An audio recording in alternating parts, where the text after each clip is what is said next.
the church's responsibility when there are hazards that impact the community. Creating community emergency response teams.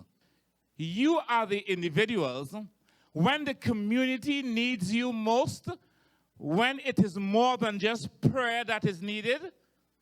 Yes, there are times when it is more than prayer that is needed to aid people. Isn't that right?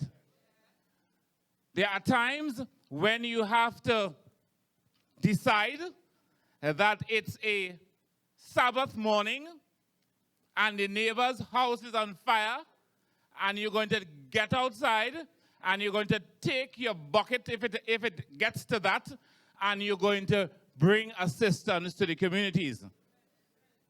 Then there are times when there is flooding, and we have been experiencing lots of that.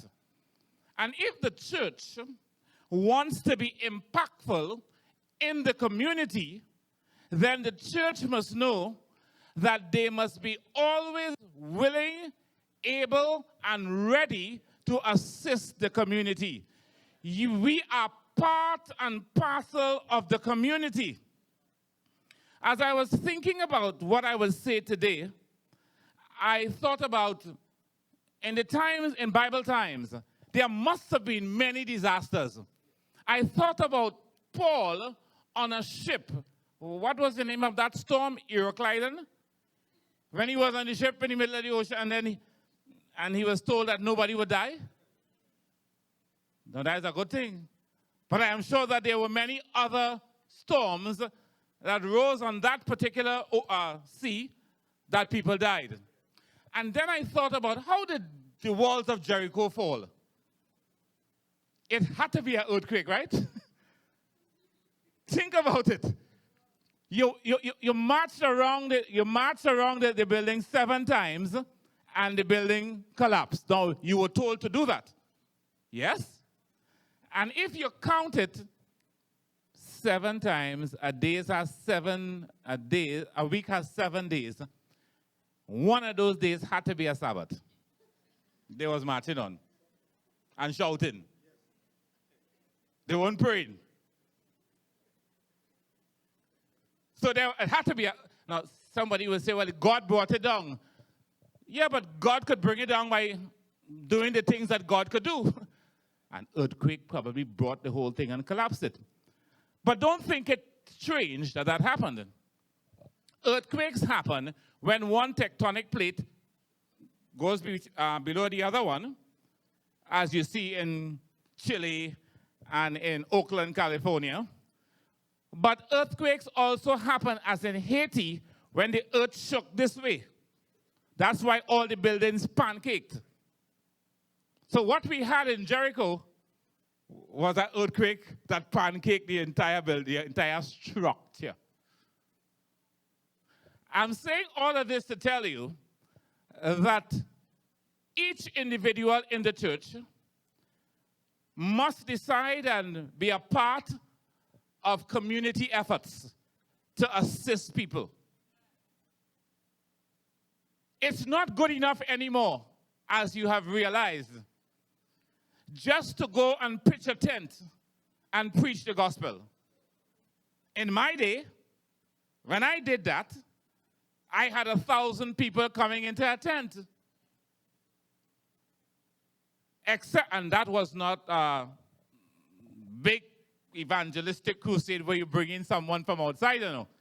I was just a young man that came out of college when he was 22 years old. Yeah, I went to CUC in 1978, and I graduated in 1982. Some of you weren't even born yet. So I'm saying that that type of, that way of winning people.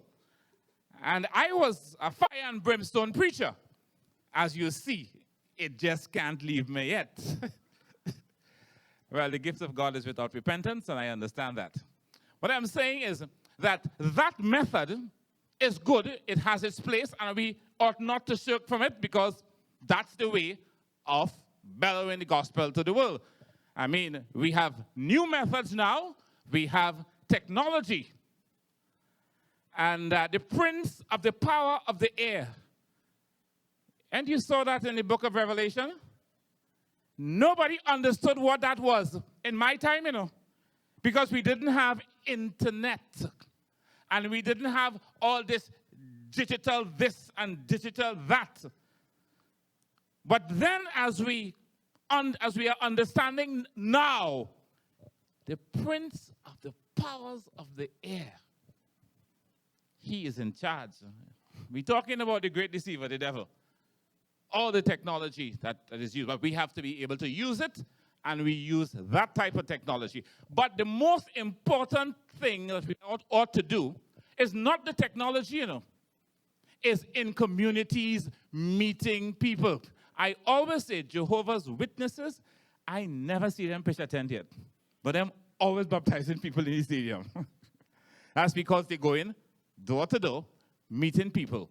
Now we have a message, this particular message that Sister Victoria is highlighting today, this health message.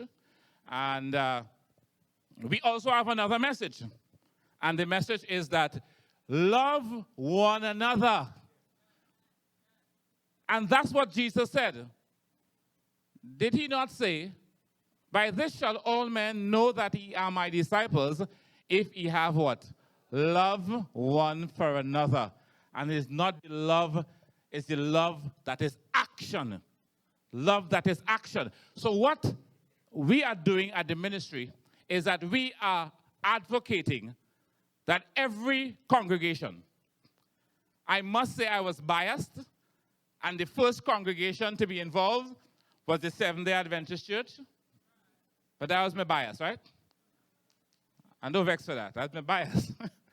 So we have many third volunteers, some of whom are here.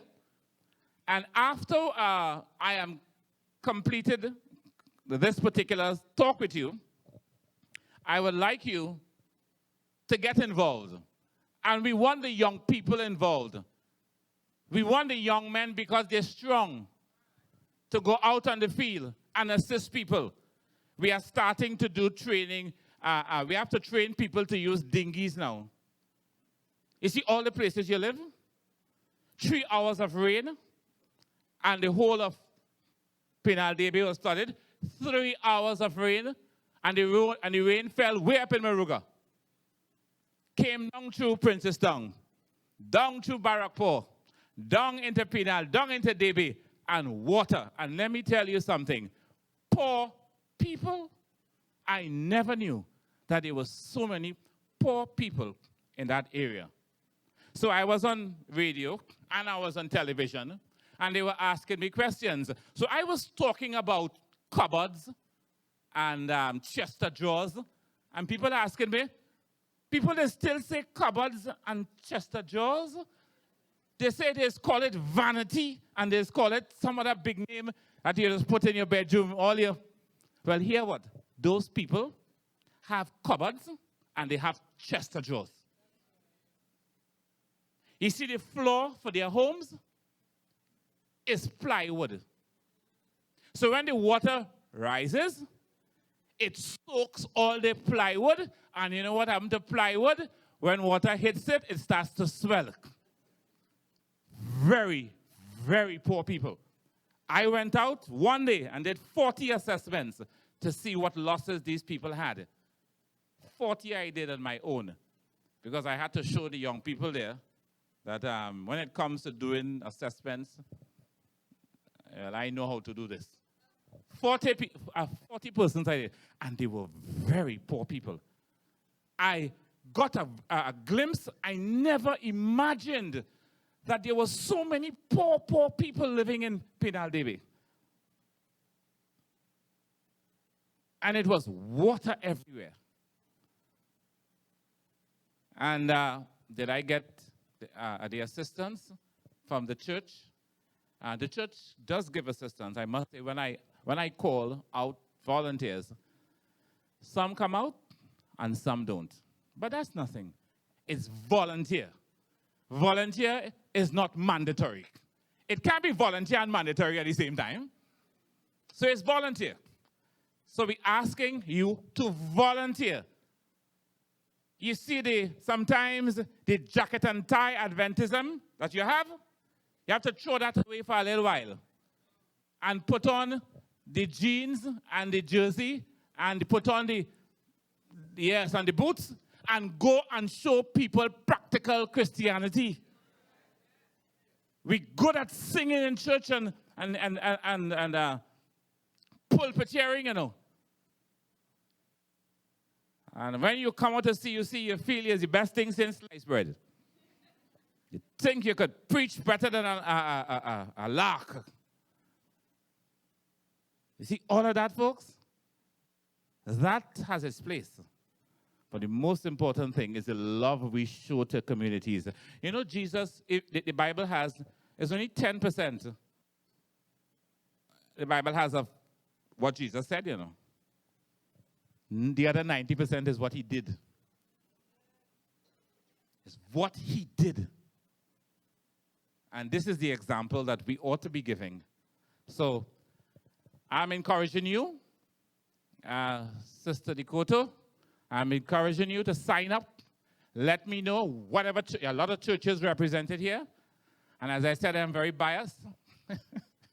So, there are some people from Point 14 who have been calling me, and some from the library. Just let me know.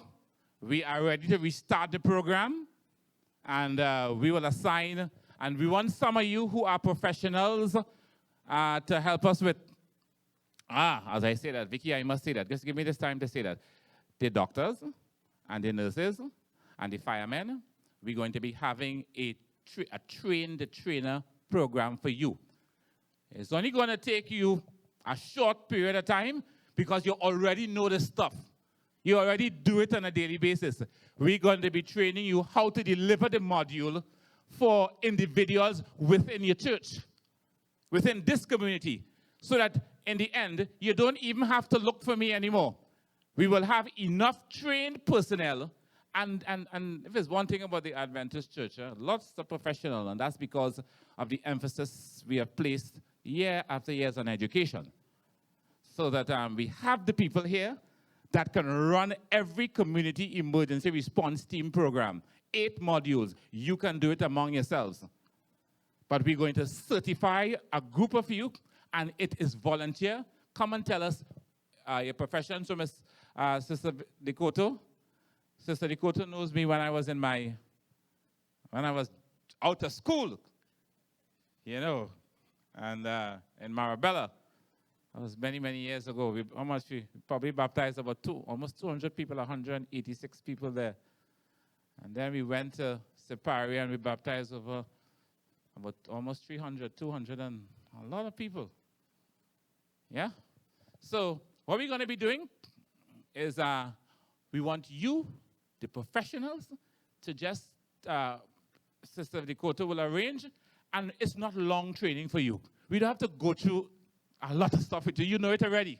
It's just how to deliver the modules, and that is important. It will make the Adventist Church the first church. I've already approached Ashjak and the Mahasabha to do the same thing so that they will be able to train their own people, get their professionals to train their people, and then we will multiply the thing throughout Trinidad and Tobago. So when a disaster hits, we have people who would respond. So I thank you very much, and may God bless you.